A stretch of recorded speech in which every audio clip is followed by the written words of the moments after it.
আসসালামু আলাইকুম এভরিওয়ান। আশা করি যে যেখানে আছেন খুব ভালো আছেন। আলহামদুলিল্লাহ আমিও খুবই ভালো আছি। তো ওই দিন আমি বিরিয়ানি রান্না করেছিলাম, চিকেন বিরিয়ানি, যেটা আমার খুবই ফেভারেট। তো আমি কীভাবে কী রান্না করলাম সেটা নিয়ে থাকছে আজকের ভিডিও। তো চলুন শুরু করি।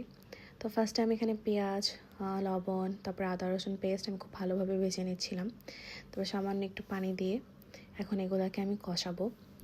আমি রান্না করেছি তাই আমার কাছে খুবই স্পেশাল লাগতেছিল। তো যাই হোক, এখানে আমি কাজু বাদাম, পেস্তা বাদাম, তারপরে কিশমিশ আর টক দই ভালো করে ব্লেন্ড করে আমি এখানে দিয়ে দিলাম। খুব ভালো করে এগুলো কষাবো। আর এই বাদামগুলো দিলে কিন্তু টেস্টটা কিন্তু আরও বেশি মজার হয়।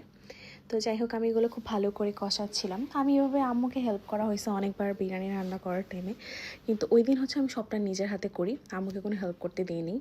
তো যাই হোক, এরপর আমি সামান্য একটু টমেটো সস দিলাম। টমেটো সসটা দিলে এটা টেস্ট আবার অন্যরকম মজা লাগে খেতে অনেক বেশি, আর বিরিয়ানি কালারটাও একটু চেঞ্জ হয়ে যায়।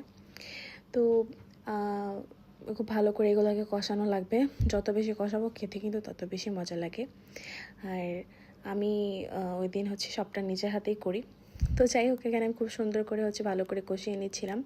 আর আমাদের বাসায় চিকেন বিরিয়ানিটা সবাই অনেক বেশি লাইক করে, বিফ বিরিয়ানি থেকেও বেশি চিকেন বিরিয়ানিটা বেশি পছন্দ করে। তো যাই হোক, এখানে আমি মুরগির মাংসগুলো নিয়ে নিলাম।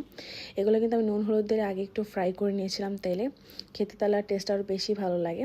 তারপরে এগুলো আমি তারপরে যে মুরগিগুলো সব ভালো করে আমি কষিয়ে নিচ্ছিলাম। এরপরে আমি এখানে একটু সামান্য পানি ইউজ করব।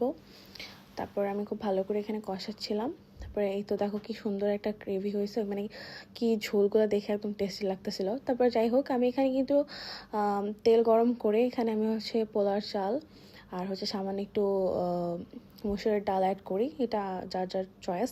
তো যাই হোক, আমি এখানে ছোটো ছোটো আলু বেজে নিয়েছিলাম। এটা আমি একদমই স্কিপ করে গিয়েছিলাম, এটা আমার একদমই মনে ছিল না। আর আমার বিরিয়ানিতে আলু ছাড়া একদমই চলে না, আমি একদম আলুর ফ্যান। দেখতেও আলু গোল আলুর মতন, আর খেতেও খুব পছন্দ করি গোল আলু। তো যাই হোক, আমি এগুলোকে খুব ভালো করে এখন যেই রান্না করা মাংসটা আমি খুব ভালো করে আমি এটাকে উপরে দিয়ে দিলাম, পোলার চালের উপরে আমি খুব ভালো করে দিলাম। এখানে আম্মু এখানে রান্না করছিল, আমি জাস্ট ভিডিও করছিলাম। আম্মুই এটা কষাচ্ছিল, যেহেতু আমি ভালো করে এগুলো লাড়তে পারিনি, যেহেতু অনেক পোলার এই বিরিয়ানিগুলো ছিল অনেক। তারপরে এই তো গরম পানি, ফুটন্ত গরম পানি দিয়ে দিই। এর উপর কয়েকটা কাঁচামরিচ দিয়ে দিই। এরপর আমি একটু সামান্য দুধ অ্যাড করি। তো এই তো তৈরি আমার চিকেন বিরিয়ানি। আমি সবটা ভিডিও করতে ভুলে গিয়েছিলাম, কারণ